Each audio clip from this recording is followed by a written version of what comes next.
Eu gostaria agora de chamar a Tati para conversar com a gente. A Tati, que é bailarina, coreógrafa, professora de dança. Tati, conta para a gente dos teus hiatos, da tua dança, das tuas palavras e do teu corpo nas tuas propostas poéticas. Bem-vinda, obrigada por estar aqui essa manhã.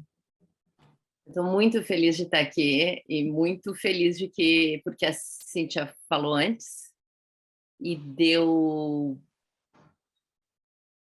corpo para as coisas mais incertas aqui, que eu não sabia por onde canalizar, por onde dar forma. Já me sinto à vontade, como disse de novo, a Cíntia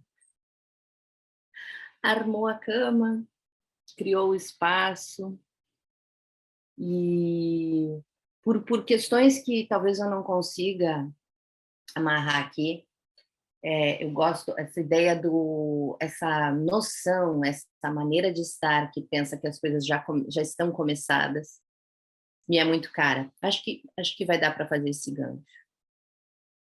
Justamente porque nelas existe o silêncio, né?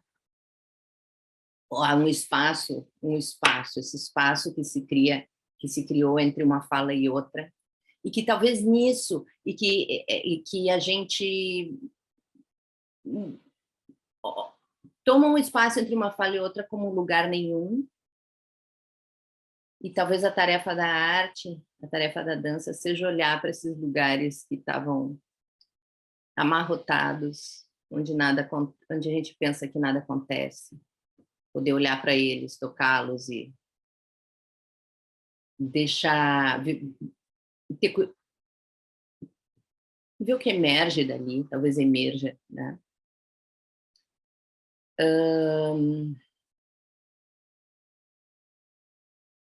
Eu queria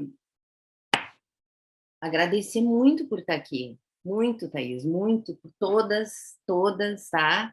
Muito, porque esse eu acho que é o eixo que me é mais caro de todo o meu trabalho, assim, essa relação entre o movimento e a palavra, entre o corpo e a palavra, enquanto pessoa da dança, né?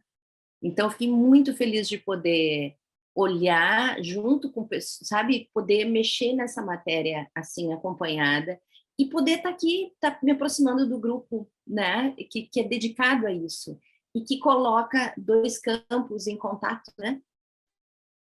Coloca dança e literatura em contato, e eu sempre vou falar aqui a partir da dança. A gente sabe como é difícil a dança se dar a ver, né? E legitimar suas maneiras de ser. Talvez porque, daí vamos pegando isso, né? A Cíntia falou tanta coisa legal, eu vou me remeter à tua fala constantemente, Cíntia.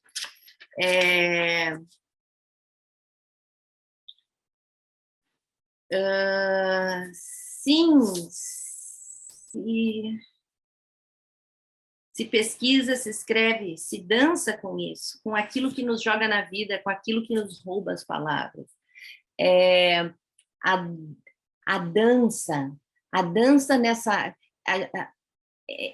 A gente tem esses campos, né, que são configurados por conta de uma enorme, longa tradição de cisão do corpo e do pensamento, do corpo e da palavra, né? E a dança é esse lugar mais afásico da cultura, né? Talvez mais até que a performance. Mais afásico, mais desprovido do direito da palavra. E então eu acho que tem tanto uma busca, se a gente talvez pensar no campo da literatura, uma busca pelo corpo, ou de dizer o que sempre lá esteve, ou de afirmar o que sempre lá esteve, a dança faz um movimento complementar disso, de buscar o que sempre lá esteve, a produção, o lugar onde os sentidos se desmancham e se constroem e ninguém consegue muito dar um nome. A dança e os seus velhos problemas da legenda, né? A gente tem agora a gente tem essa figura do Noverre super estabelecida, é ele que se homenageia no Dia Internacional da Dança, estabelecido pela Unesco. O que o Noverre tentou? Ele tentou dar sentido para os movimentos, ele tentou falar do balé de ação, né? O balé onde os movimentos tinham uma razão de ser. Então, a gente está sempre ciscando esse lugar do que se desmancha e do que leva para o sentido, ou do que talvez insinue sentidos que a gente não suspeita. Mas eu estou fazendo um preâmbulo que eu não tinha programado falar isso agora, mas vamos indo. Vai ser esse lugar movediço de fazendo ligações com as coisas, depois de já ter passado por todas as falas, todas instigantes e ricas e mobilizadoras. E também isso que eu acho que é uma dificuldade, tanto pessoal quanto do campo, de dar tamanho para tudo que envolve esse encontro entre palavra e movimento. É muita coisa, é muito pensamento, é muita elaboração, é muita cultura e é muito caminho ainda pela frente. Assim, o que tem de gente que já andou nesse caminho são décadas e décadas, e o que tem para andar nesse caminho é muito grande, porque se trata de uma mudança de paradigmas, se trata de paradigmas diferentes, de regimes de discurso diferentes que a gente continua constituindo. Então, para mim sempre tem essa sensação de uma enormidade do que deve ser dito. Eu não sei se isso se é por ser desse campo ou se é por uma coisa pessoal, de sempre estar, parece que, tocando uma enormidade, e essa enormidade me arrancando as palavras. Talvez eu possa partir daí, que era o que eu mais ou menos tinha planejado. Acho assim, quando vocês me convidaram, né, eu fui ao longo dos dias pensando o que tenho para dizer em 2021 a esse respeito, né, considerando que, por exemplo, no campo da dança, toda a questão hoje, né, mais recentemente, bem mais recentemente, toda essa questão do corpo que performa, do corpo como lugar de pesquisa, como lugar que gera pesquisa, já está bastante consolidada, pelo menos na nossa literatura, pelo menos nos nossos artigos, e claro que nas nossas práticas. Então, o que eu teria, né, o que pode ser relevante nisso ainda, né, falar sobre essas coisas? Eu vinha com essa pergunta. E a gente mexe nela, ela se torna relevante e nova sempre, mas o que acho que é importante demarcar é que essa fala aqui vai ser feita a partir de determinados referenciais. Talvez essa possa ser a minha contribuição. De que referenciais eu estou falando? Primeiro, estou falando do campo da dança. E segundo, estou falando como uma artista, uma pesquisadora, uma bailarina, uma estudante de dança, que procurou fortemente o referencial da chamada dança pós-moderna norte-americana e da arte contemporânea da década de 50 e 60 e 70, de uma maneira geral. Então, falar a partir daquele referencial é importante para tornar específico o que estou dizendo aqui, né, e saber de onde vem essa fala e em que medida esse referencial pode contribuir com a gente, para a gente. Eu pretendo voltar para essa questão do referencial e por que ele nos faz pensar nesse borramento, tá? Eu pretendo voltar nisso. Só uma coisa, a gente tem meio-dia de teto bonitinho, né? Então, não posso... Eu tenho que olhar aqui, tenho que... Isso, Tati, mas se quiser ultrapassar uns minutinhos, não tem problema. Mas eu vou cuidar aqui, não. Não, é só para eu saber. Não, meu tempo até um pouquinho antes para a gente poder ainda trocar algumas coisas antes do final. Tá, mas então, eu vou para um lugar... Então, eu pretendo falar depois sobre esse referencial, sobre como eu acabei constituindo o meu trabalho coreográfico, meu trabalho pedagógico a partir dele. E quando eu falo pedagógico, eu estou falando, nem é meu, é o trabalho que a gente constituiu lá na UERGS, a partir de 2001, 2002, 2003, né, naquela primeira década de UERGS, onde eu fui professora. Então, tem um fundamento nisso para pensar a formação em dança lá e nas artes, e na pesquisa nas artes. Mas eu vou dar um pulo, então, para um momento onde eu acho que nasceu essa questão do levar o corpo para a escrita. Existia um monte de latências a esse respeito, eu acho, para mim, e por esse contato com essas referências, mas houve um momento em que isso começou a acontecer configuradamente. E é tão assim, foi tão bacana poder falar depois da Cíntia, porque foi tão cheia essa fala do momento, daquilo que nos faz perder as palavras, né? E, bom, eu estava fazendo mestrado nas artes visuais, um mestrado que eu não concluí. Entrei em 2004. E mal eu havia entrado, eu passei por uma perda, assim, por um luto, perdi, enfim, uma pessoa muito, foi uma coisa muito traumática que eu passei. E eu fiquei sem palavras. E ali nasceu esse trabalho. Foi desse processo de simplesmente não conseguir juntar A com B, de estar num congelamento tão grande, tão extremo, onde as coisas que todas faziam sentido, elas não se juntavam. Elas não se juntavam. E naquele momento, então, eu tinha que escrever e eu não conseguia, e não conseguia, e não conseguia, e não conseguia. E um dia, bom, eu preciso produzir alguma coisa, e então eu produzi este pequeno texto aqui. Acho que eu vou compartilhar a tela com vocês. Cadê? Tá aqui, deixa eu colocar já na...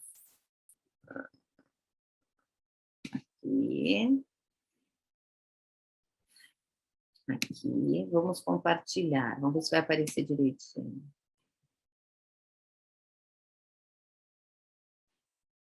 Peraí. Compartilhar a tela.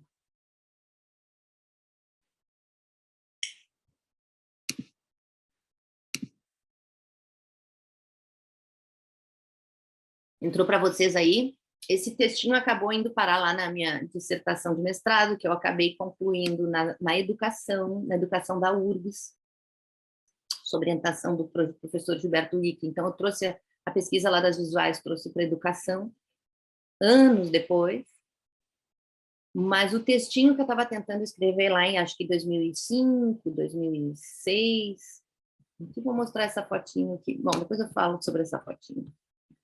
Era esse texto aqui, ó. Tá, tá, tá.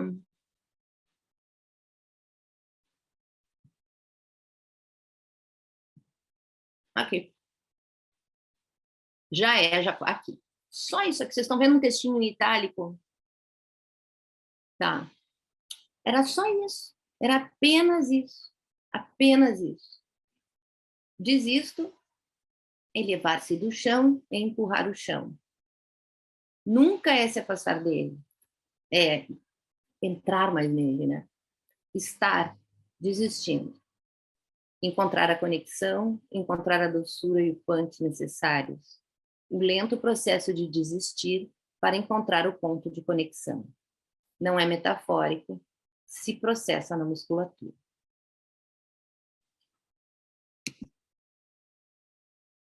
Então, eu posso dizer que, né, toda coisa que se mantém até hoje, de procurar escrever com o corpo, o que quer que isso seja, nasceu nesse momento, em que foi a única coisa que consegui ser dita, o que estava sendo feito ali, se tratava de entregar o peso para o mundo, entregar o peso para a gravidade, não fazer mais nada, porque mais nada eu conseguia fazer de qualquer maneira, só havia desistência possível. Para que alguma coisa se encontrasse. E o que se encontrou ali, por um breve instante, que depois veio vindo mais forte, foi uma vibração. Foi uma vibração e um surgimento das palavras de outra maneira. Dessa ideia de que as palavras podem ter corpo. de que as palavras podem vir em diferentes qualidades. E quando a gente está na oralidade, isso fica tão claro, né?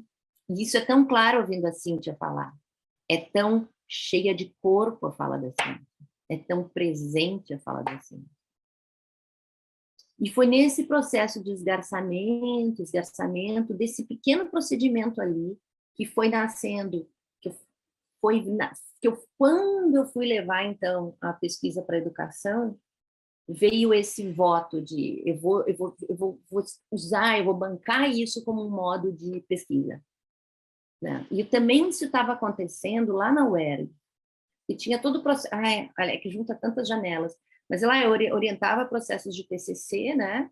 E a gente estava bancando também a ideia da pesquisa em arte, da pesquisa em dança, dos processos artísticos como fundamento da pesquisa, como o fim e o fundamento da pesquisa, como modo de pesquisar. E a gente foi trazendo isso, de buscar um contato com o que importava na pesquisa, o que te importa como artista. Então, estava esse movimento acontecendo também. O que, jovem, que está na graduação, o que você que veio fazer dança, que passou uma vida dançando, entrou na graduação e já tem uma enorme experiência de dança antes, que traz um amor à dança, que traz um monte de conhecimentos e se vê de frente com um documento acadêmico a ser cumprido, o que mais te apaixona? O que te faz tocar o chão? Qual é o teu chão? O que te faz levantar da cama e continuar dizendo eu sou um artista, eu sou um bailarino, eu sou um professor de dança? Escreva com isso, encontre isso. Então, isso era uma coisa, assim, eu trabalhava muito isso com minhas orientandas, né, todo mundo estava nesse processo, orientadores e orientandos descobrindo esse processo de trazer o processo artístico para frente do pensamento. Como, também vou trazer a Cíntia de novo, a gente pesquisa com esse não saber, com essa coisa que Pulse está precisando encontrar uma maneira de ser dita, encontrar as palavras que lhe cabem, né? Então, era o processo de encontrar isso com os orientandos. E nesse momento, eu estava orientando então a Maria Albers. Maria Albers se formou na UERGS, é uma bailarina linda, linda, linda, e uma escritora linda também. E ela falou, eu estou trazendo o meu corpo para a escrita. Então, quem formulou isso para mim, levar o corpo para a escrita, foi ela. Está isso lá na dissertação, eu atribuo a ela. E eu tomei esse procedimento para mim. E eu acho que isso nos fala, tomar o procedimento, nos fala sobre esse processo de como a gente ganha corpo. Também me remeto à fala da Cíntia de novo. Que corpo? Como a gente endereça, como a gente constrói, como a gente labuta e deixa vibrar isso ano a ano, dia a dia. E nós, artistas, né, a gente vai fazendo isso, aprendendo a fazer uns com os outros. E talvez é o que mais me anime de estar aqui com vocês, talvez dividir um pouco essas curiosidades, essas dúvidas, e esses como foi feito para cada um conseguir ir dando vazão para o processo artístico do outro. E aí sim, como me anima a ver a apresentação de vocês, e também a coisa corporificada do processo artístico na apresentação de cada uma de vocês, gurias, aqui de manhã. Mas então tive isso, eu aprendi esse procedimento, ela me deu uma chave, eu me apropriei dessa chave, a gente faz isso. E continuei explorando isso. Então teve, daí no mestrado na educação, então configurei isso como uma chave de pesquisa, como um jeito de pesquisar, como um jeito de estar. E eu acho que agora eu preciso falar sobre, enquanto isso, dançando, né? Então, passou a ser indissociável esse processo de escrever desse processo de dançar, eles se tornaram indissociáveis. Eu vou falar um pouco, então, sobre a referência da Judson, sim, eu acho que é o momento, para poder falar também que, por isso? Por que deixar o peso chegar? Por que veio essa luz e disse, não, tu tem o teu corpo, tu tem tudo porque tu tem o teu corpo. E o corpo está vivo. Esse corpo está vivo. Portanto, ele está na vida. Né? algo pode se mover ali, algo pode me tirar desse congelamento. Esse pensamento veio de um lugar. Ele não foi uma luz vinda do nada, ele veio de uma construção anterior também, que tinha a ver com, sim, isso é muito claro, com o referencial desses artistas. Quando eu falo nesses artistas, apesar de estar falando, para mim é uma referência, eu acho que é sempre importante, e eles apareceram aqui, né, em mais de uma fala, né? É sempre importante a gente ver que é um referencial muito forte na dança, e se tornou um referencial muito forte nos últimos 20, 25 anos, no Brasil, na Europa, para referencial, talvez o grande referencial moderno, eu nem diria pós-moderno ou contemporâneo, o grande referencial moderno, que ajudou a gente a destrinchar melhor do o que seria próprio da dança, ao mesmo tempo num movimento de puro encontro com todas as outras disciplinas. Então, assim, como é um referencial forte para mim, mas eu entendo que ele é um referencial forte para muita gente na dança, e ele é muito hegemônico no nosso campo. Hoje em dia ele é hegemônico. Quando eu fui buscar isso, lá nos anos 90, junto com, né, outras pessoas da minha geração, ele era um referencial muito obscuro, muito, muito obscuro. E a gente faz parte da geração, tá aqui a Maria também junto com a gente, a Maria Falkenbach, de construção dos cursos de graduação no Brasil, da maior parte deles, a gente já tinha alguns, mas o grosso desses cursos nasceram a partir da virada do milênio. E a gente estava constituindo isso, e esse referencial veio muito forte. E esse referencial, eu acho que ele alegremente, acho que ele não veio forte só por uma questão de momento, mas pelo potencial que ele tem, porque eu acho que o que ele traz é essa noção de uma corporeidade expandida, estendida, de entender a partir do corpo, entender a partir do corpo, entender a partir daquilo que tu não domina, entender as coisas a partir daquilo que não se domina, a partir daquilo que se vive, a partir daquilo que está, a partir do borramento arte-vida. Eu acho que esse é a grande chave quando a gente fala numa arte contemporânea, é calcada em John Cage, e indo mais atrás, lá no dadaísmo, lá no surrealismo, né? E quando a gente fala de John Cage, a gente está falando ele como um possibilitador de uma grande cena, ele, o Merce Cunningham, o Rauschenberg, como possibilitadores e a Anna Halpern, eu já vou colocar a Anna Halpern aqui também, de uma emergência de trabalhos artísticos muito importante. Eu acho sempre importante a gente, né, também situar aqui no Brasil, enquanto isso a gente estava aqui, né, o neoconcretismo, Lygia Clark e Elliot Sica, entender a partir daquilo que não tem linguagem. Fica a pergunta para depois, linkando as duas. Lindo. Tá, Maria? A gente estava com esse movimento aqui que hoje a gente acho que está a gente bebe desse movimento na dança, uma profusão que dá uma cara para a dança brasileira e para a pesquisa em dança brasileira muito própria e muito avançada, que é esse referencial em Lygia Clark, em Elliot Sica, mas ele não era um referencial para a gente nos anos 90, e ele é concomitante ao pessoal do happening, do que foi dar na performance, Fluxus, Judson Church, essa gente toda. Ele é concomitante e eles estavam bebendo de percepções semelhantes e com soluções diferentes, com poéticas diferentes. Mas eles estavam bebendo de uma mesmo entendimento, né? Notadamente, assim, isso é uma coisa histórica, né? Tem um referencial importante deles em Merleau-Ponty, né? Mas tem outras coisas aí, né? O John Cage, eu acho que não estava nem, não sei se ele estava a partir disso, os dadaístas nem tão pouco porque eram anteriores a ele, mas essa noção desse estilhaçamento da linguagem, estilhaçamento do real, essa pergunta sobre onde se constitui a percepção, que vai estar daí no Merleau-Ponty, onde se constitui a palavra, que vai estar nele também, e esse estilhaçamento do homem, né, do ser humano, que sonha, que é inconsciente, tudo isso, esse caldeirão que foi dando numa necessidade não é, acho que não é só ver o corpo, mas esse borramento arte-vida, essa coisa que é maior que a linguagem, essa coisa que é maior do que o que a gente determina, que é maior do que o que a gente determinou por real. Eu acho que é isso que a gente precisa entender quando olha para esses artistas. Bom, eu e metade da torcida do Flamengo, assim, do pessoal da minha idade, foi então estudar esses artistas, entender por que eles eram um referencial importante para a dança. E eles estão lá embebidos nesse momento histórico, né, do pensamento arte-vida, são filhos de John Cage e Merce Cunningham também, né?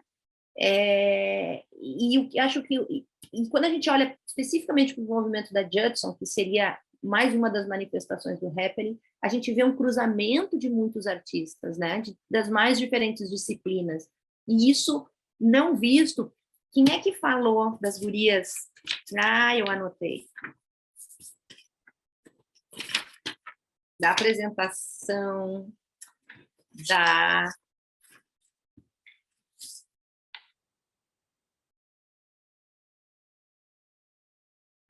Não vou lembrar.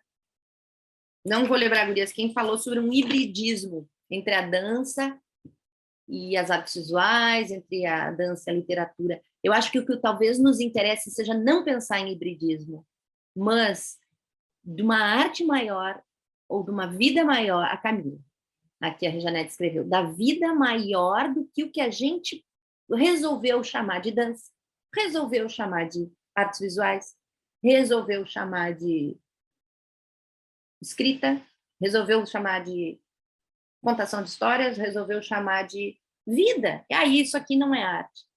Eu acho que a grande pergunta keydiana era uma pergunta antropológica, né? E eu acho que, então, esse pensamento, não à toa, um dos grandes referenciais da performance é um pensamento de antropologia, que é o do Schechner, né? O Richard Schechner, que, junto com o Victor Turner, ajudou a estabelecer o campo da antropologia da performance. E eles estavam totalmente embebidos nesse mesmo ambiente do happening. O que era essa grande pergunta? O que talvez seja a pergunta keydiana? A pergunta keydiana era: o que é música?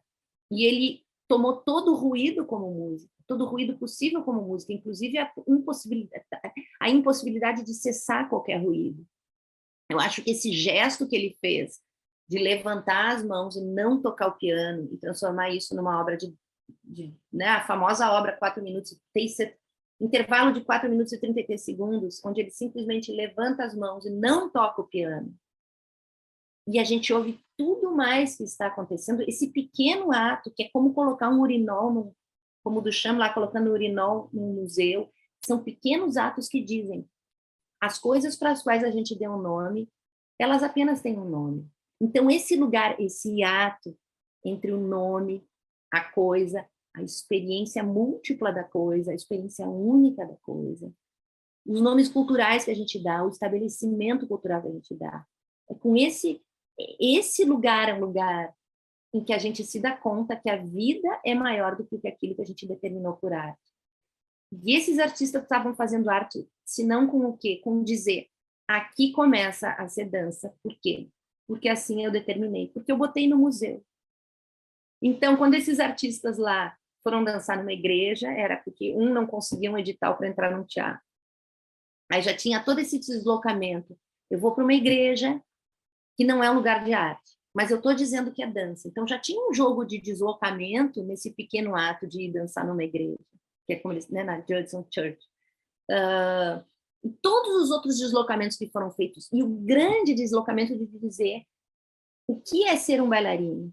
E a gente tem essa noção, né? O bailarino é o que está calcado. Eu estou me estendendo demais nessa, gente, mas vamos lá. É aquele que está calcado numa determinada formação. Suspende a formação. O que acontece com o meu corpo agora? E esse é um ato tão Anna Halprin. O que acontece quando eu observo a minha própria anatomia, o meu corpo no espaço, o meu peso numa cadeira, o sentar e levantar, o peso que tem, o que os meus ossos fazem, o que os meus olhos fazem em relação ao espaço. Então, era uma maneira da própria dança, fazendo esse tipo de pergunta. E, portanto, suspendendo a determinação do que o que eu fiz anteriormente para ser um bailarino, né? Então, portanto, não importava se um artista plástico estava fazendo aquilo, se alguém da plateia estava fazendo aquilo, se alguém que nunca dançou estava fazendo aquilo, ou se um bailarino de 30 anos de carreira estava fazendo aquilo. Se tratava de levantar e sentar, e nisso a dança estava se apropriando do próprio corpo, dizendo, a dança a gente faz no corpo, a gente faz... não é isso. Mas é se apropriar. É engraçado que a própria dança, de alguma maneira, estava se apropriando do corpo. Até a dança estava precisando se apropriar do corpo. Eu acho que isso, e tornar o estar aqui agora uma pergunta. É isso. O que é tão inspirador neles? Eles tornaram o estar aqui agora uma pergunta. E por isso torna-se indiferente quem pergunta. E por isso a gente pode falar em todas as artes se encontrando. Talvez se tratasse mais de um campo da cultura se perguntando, peraí, essas barreiras, essas linhas que a gente colocou entre campos, o que elas têm de convencional? No que elas nos servem, no que elas não nos servem? Dito tudo isso, perguntar, ok, mas onde começa e termina o meu movimento? É uma pergunta natural, então é daí que vem essa pergunta. E é daí que ela esbarra. E onde começa a palavra? É daí que vem essa pergunta. Ela é natural e ela é recorrente. Tantas pessoas fazem essa pergunta. E quando eu fiz lá na minha dissertação, eu estava fazendo como uma então jovem bailarina, fazendo a pergunta junto com mais outros tantos jovens bailarinos, de novo, e a gente vai refazer essa pergunta. E ela sempre vai ser nova, porque cada situação vai ser única. E por isso a gente precisa se apropriar dos procedimentos anteriores e refazer, porque é viver de novo, é botar eles em movimento de novo. Então é daí que vinha. Foi por isso que no momento de completo assombro, completo congelamento, completa desconexão, eu lembrava que tinha uma lição. Sente o teu corpo. E alguma coisa começa a se circuitar. Então, também, é isso, daí nasce esse pequeno texto ali, e todo esse caminho de trazer o corpo para a escrita. Dali nasce, né? E eu digo, não era eu, era mais a Cibele, era a Flávia do Vale, era um monte de gente Brasil afora levando essas informações, essa maneira de fazer direto para as graduações que estavam se formando, né? Então, era isso que a gente estava pondo também para os cursos de graduação, essa mesma pergunta, e para a maneira de escrever nos cursos de graduação, e para a maneira de dançar nos cursos de graduação. Então, transformar isso em pesquisa, que é uma coisa que hoje é tão volumosa no Brasil, foi um caminho natural.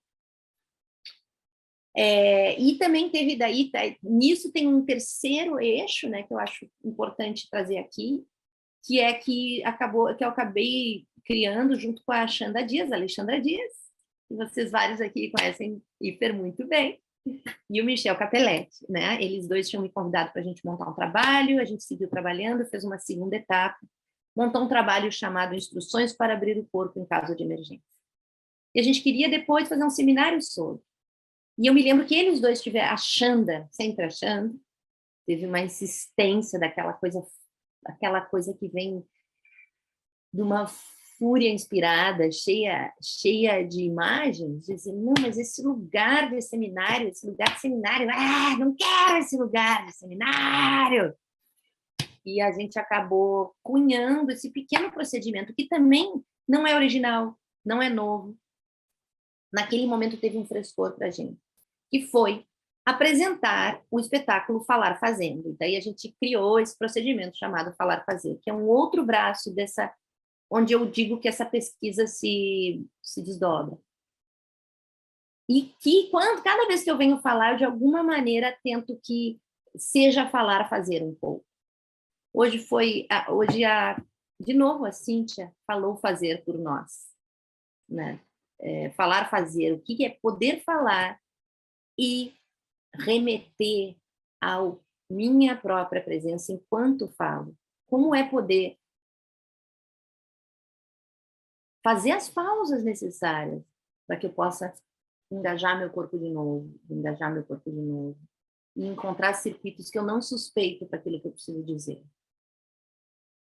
Mas, então, Falar Fazer se tratou disso, a gente apresentou o trabalho, apresentou falando, comentando, a gente fez as duas coisas como uma coisa só. E aí nasceu esse procedimento que depois eu apresentei de diversas maneiras. Eu acho que eu só que acabou fazendo mais isso, assim, me apeguei a esse negócio. E fiz a minha defesa de dissertação dessa forma. Levei essa questão de uma escrita com corpo depois para o meu doutorado, que um dia, quem sabe, eu termino. Mas não, enfim, acabou sendo mais acabou virando uma metodologia, deixou de ser o tema do doutorado, mas virou uma metodologia. Mas eu acho que tem ainda uma coisa importante, eu vejo, agora são 10 para o meio-dia. Tem uma coisa importante, eu acabei conseguindo fazer uma coisa mais expositiva do que eu achei que fosse capaz. Isso é bom.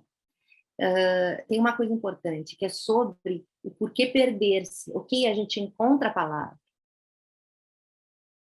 E a questão é esse pequeno hiato, aí de novo o hiato que existe, o hiato entre a palavra e o movimento, os fenômenos, a vida e aquilo a qual a gente dá nome. O que existe nesse intervalo onde a gente pausa e algo se recupera ou algo se perde enormemente? Eu acho que esse é o lugar mais precioso. Esse é o lugar mais precioso, de quando a gente recua para a sensação. Estar conectado à sensação e falar ao mesmo tempo é uma tarefa bem puxada, bem complexa, é um lugar para se visitar para sempre, porque eles não necessariamente se gostam. Estar nesse modo de falar coerentemente e voltar para a sensação, voltar para o peso, não necessariamente se gostam, mas quando se gostam,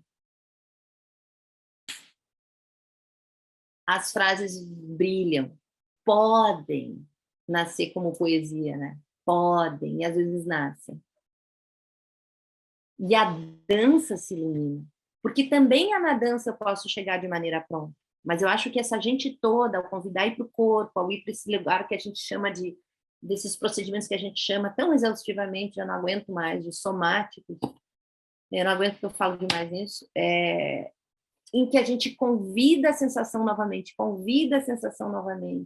e as coisas podem se confundir, em que a gente pode perder o referencial do que eu era, onde eu experimento viver não sabendo o referencial do que eu era, onde eu posso deitar no chão e ouvir o professor dizendo agora encontre uma maneira de se levantar, mas eu fiz balé, eu fiz dança moderna por 30 anos, como assim eu não sei como me levantar? Esse é um lugarzinho super conhecido e super exemplar de como a gente pode se deparar em não gostar de abrir mão daquilo que a gente sabe. Peraí, como assim que eu não sei? Eu sei. Meu corpo está pronto para levantar num pulo. O que significa abrir mão da conexão que me permite virar uma cabeça apoiada no chão? E tomar isso como lugar de pergunta e lugar de pesquisa. Isso significa incorporar a dúvida, incorporar o não saber, incorporar a desorientação como um valor positivo, incorporar aquilo que eu não sei. E isso também remete a essa gente, remete a um desejo artístico. E eu acho que esse é o lugar a ser cultivado, esse é o lugar que faz uma virada em como a gente pode abordar o nosso corpo. Sempre com voltar para a sensação é correr o risco de perder a palavra. Voltando à sensação, eu talvez possa perceber um movimento que eu nunca tinha feito. Esse é o lugarzinho.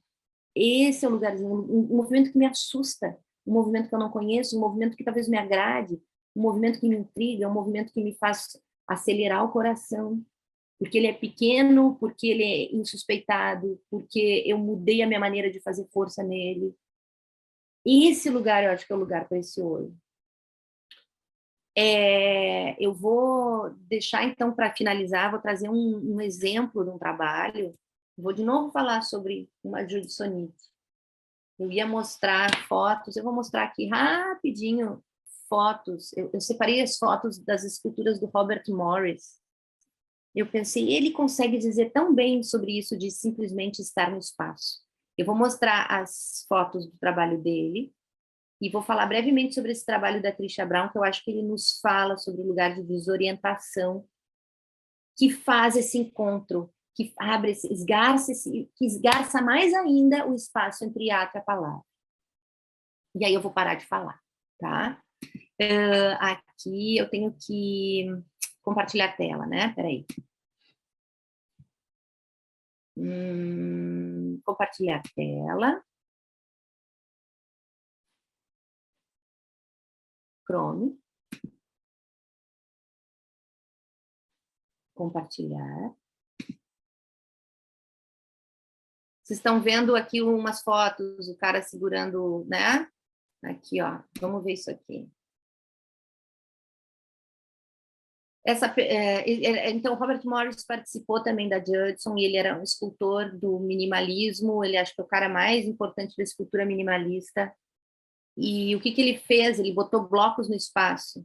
Simplesmente, essa dança que ele fez, vocês estão vendo que tem teatro, aí tinha um bloco alto, e aí esse bloco cai.